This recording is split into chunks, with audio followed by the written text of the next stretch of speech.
আরও একটা নতুন ভিডিওতে আপনাদের সবাইকে স্বাগত জানাচ্ছি। আমি পুষ্পক। আমি এখন আছি ঝিনাইদহ জেলার ফুরসন্দি ইউনিয়নের ছোট্ট আর শান্ত একটা গ্রাম মিয়াকুণ্ডুতে। আমার চারপাশটা একবার দেখুন। যেদিকে চোখ যায় শুধু হলুদের সমারোহ।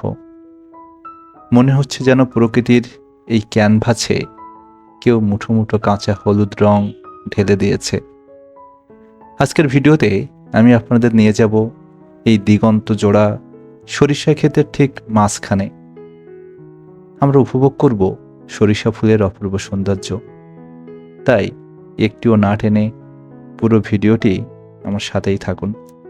আমি কথা দিচ্ছি, প্রকৃতির এই হলুদ মায়া আপনাকে বিন্দুমাত্র নিরাশ করবে না।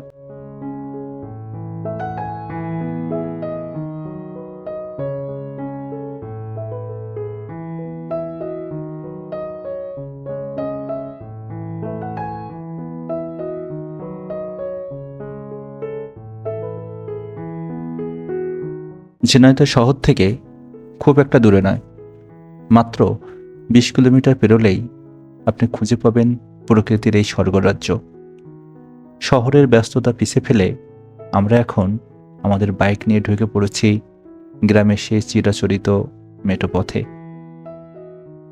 এই মাটির সোঁদা গন্ধ আর দুই পাশে সরিষা ক্ষেতের ঝাপটা কি সুন্দর যে লাগছিল, ভাষায় প্রকাশ করার মতো না।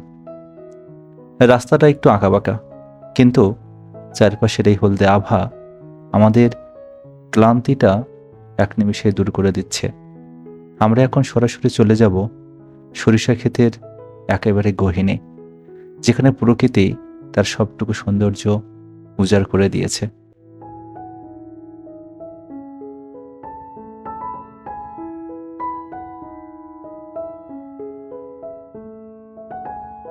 এই যে মেঠো পথটা দেখছেন, এটা ধরে যত সামনে এগোচ্ছি ততই যেন চারপাশে হলুদের মায়া আমাকে ঘিরে ধরছে। শহরে কোলাহল থেকে দূরে একদম নির্জনে এই সরিষা ক্ষেতের মাঝখান দিয়ে হেঁটে যাওয়ার অনুভূতিটাই অন্যরকম। মাঝে মাঝে মন চায় এমন কোনো জায়গায় হারিয়ে যেতে, যেখানে শুধু থাকবে পাখির কিচিরমিচির আর দিগন্ত জোড়া এই ফুলের মেলা। বাতাসের ঝাপটায় সরিষা গাছগুলো যখন দোলে, মনে হয় যেন তারা আমাকে চুপি চুপি স্বাগত জানাচ্ছে। শীতের এই মিষ্টি রোদে সরিষা ফুলের রংটা কি চমৎকারভাবে ফুটে উঠেছে। প্রকৃতির এই শান্ত আর সুন্দর দৃশ্যটা যেন কোনো এক জীবন্ত কবিতার মতো।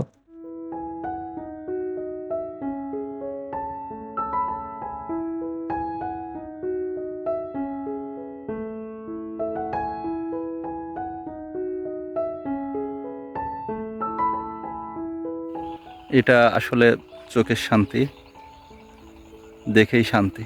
এরকম হলুদ দেখলে যে কারোই মন ভালো হয়ে যাবে, মনে হবে পৃথিবী সুন্দর, আর একটু বাঁচতে ইচ্ছে হবে।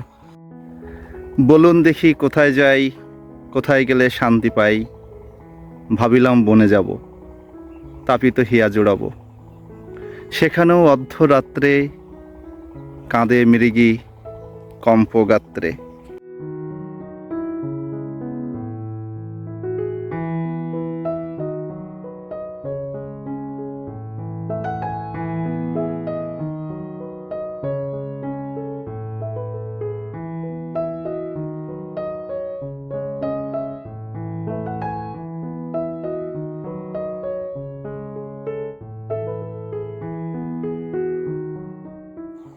বাংলার রূপ আমি দেখিয়াছি, তাই পৃথিবীর রূপ খুঁজিতে যায় না আর। আসলে জীবনানন্দ দাশের সেই অমর দুটি লাইন চিরসত্য। বাংলার প্রকৃতি সত্যি সুন্দর, দেখলে যে কারো মন ভরে যাবে। সরিষা ক্ষেত, আছি সরিষা ক্ষেতের মধ্যে।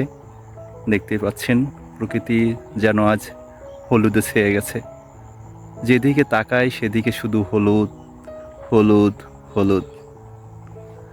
হলুদের রূপ সত্যি সুন্দর, অসম্ভব সুন্দর। সূর্য আর একটু পরে ডুবে যাবে, কিন্তু প্রকৃতির এই হলুদ থেকে যাবে। পরের দিন সকালেই আবার সূর্যের আলো প্রকাশিত হওয়ার সাথে সাথে এই হলুদ প্রকৃতি শোভাবর্ধন করবে।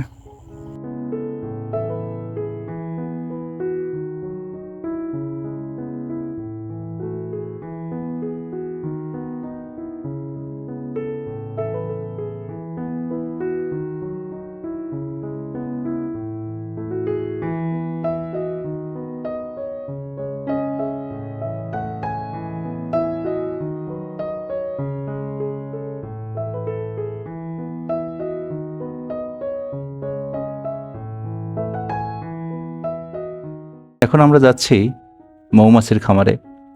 এখানে কৃত্রিমভাবে মৌমাছি পালন করে এই বিশাল সরিষা ক্ষেত থেকে খাঁটি মধু সংগ্রহ করা হয়। একবার ভাবুন তো, এই যে ঝাঁকে ঝাঁকে মৌমাছি দেখছেন, এদের কাজ কতটা সুশৃঙ্খল। ওরা ফুলে ফুলে উড়ে আমাদের জন্য সংগ্রহ করছে মধু। তবে চলুন আপনাদের একটা মজার আর বেশ অবাক করা তথ্য দিই। আমরা যে 1 টেবিল চামচ মধু খুব সহজে খেয়ে ফেলি, একটা মৌমাছি তার পুরো জীবনে মাত্র 1 টেবিল চামচ মধুই উৎপাদন করতে পারে। আরও অবাক হবেন জানলে যে কড়া 683টি মৌমাছিকে মাত্র 2.5 কেজি মধু জমা করতে প্রায় 32,550 মাইল পথ উঠতে হয়, আর ঘুরে বেড়াতে হয় প্রায় 11,85,000 ফুলে। ভাবা যায় প্রকৃতির এই ছোট্ট কারিগরদের অক্লান্ত পরিশ্রমের ফলেই হলো আমাদের এই মধু।